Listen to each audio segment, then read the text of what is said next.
In today's video, we're going to show you the pertinent information that you should be extracting from any request for quotation that can be found through the DIBBS system.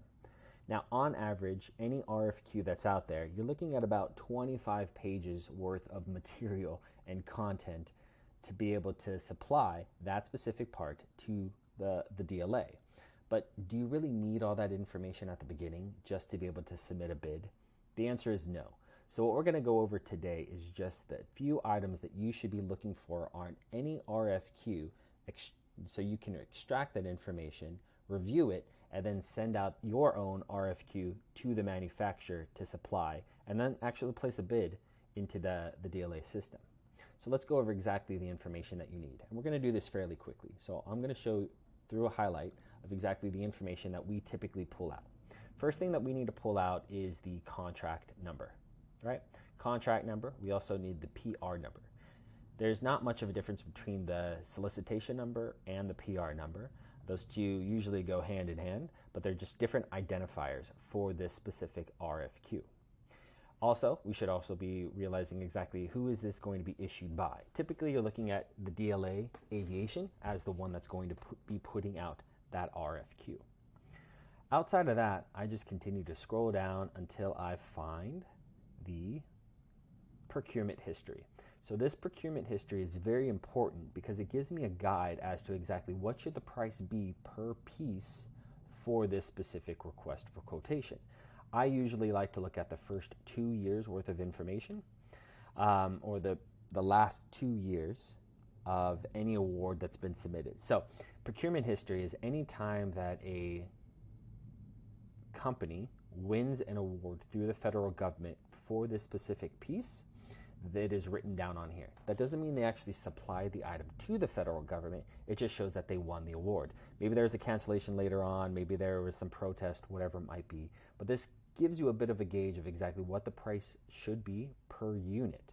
So in this case, we're looking at 1,966 pieces. Each unit was $55.68. Last time that was purchased was in 2022. Before that, 46 pieces were purchased at $49.90 in 2021. This also gives me a gauge in how often is this item being requested from the federal government as well. Right? So this is pretty healthy. Everything from 2015 to 2022. So I write that information down. The next one is I go to page 6. On page 6, I look for the NSN number. So this NSN number is going to be the part number identifier for the DLA, right? Now, we're going to go over what the NSN actually is in another video, but this is information that I would write down. I would also write down what the item description is. So in this case, this is a bolt shear. So I highlight that for information to be able to pull out as well. Then I continue to scroll down until I get to this area.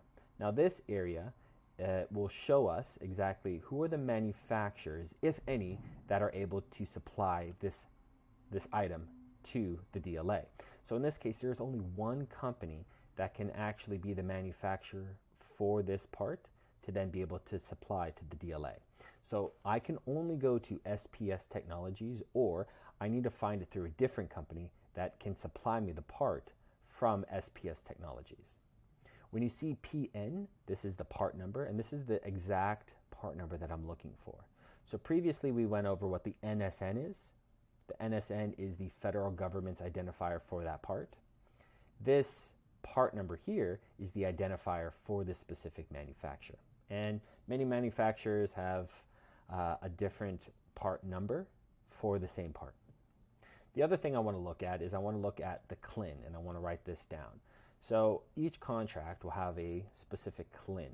You'll have CLIN 1, maybe CLIN 2, CLIN 3, but this is just an itemized request of exactly what is needed for the DLA. So in this case, for CLIN 1, they're needing 50 pieces, and they're needing each. This is the unit of measure. Oh, excuse me.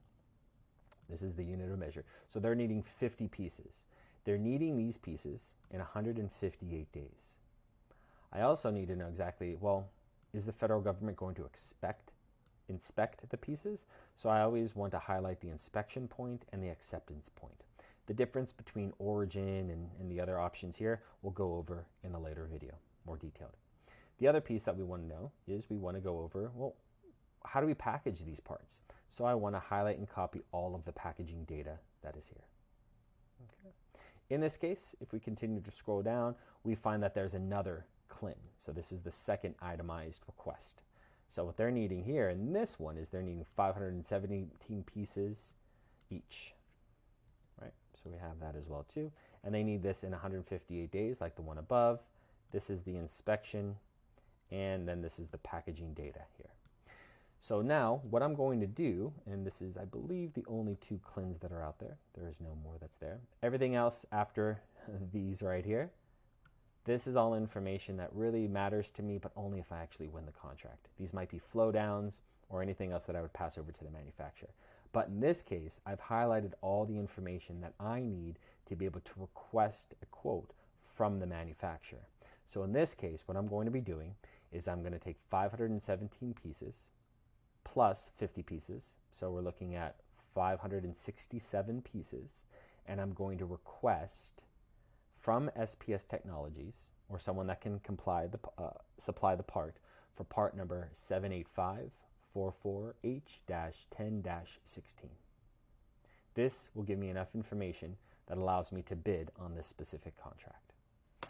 Now, like I mentioned before, there are 25 pages in the PDF, and we've really been able just to extract just the most pertinent pieces of information needed that allows me to then bid on the contract and provide an actual price for that specific bid.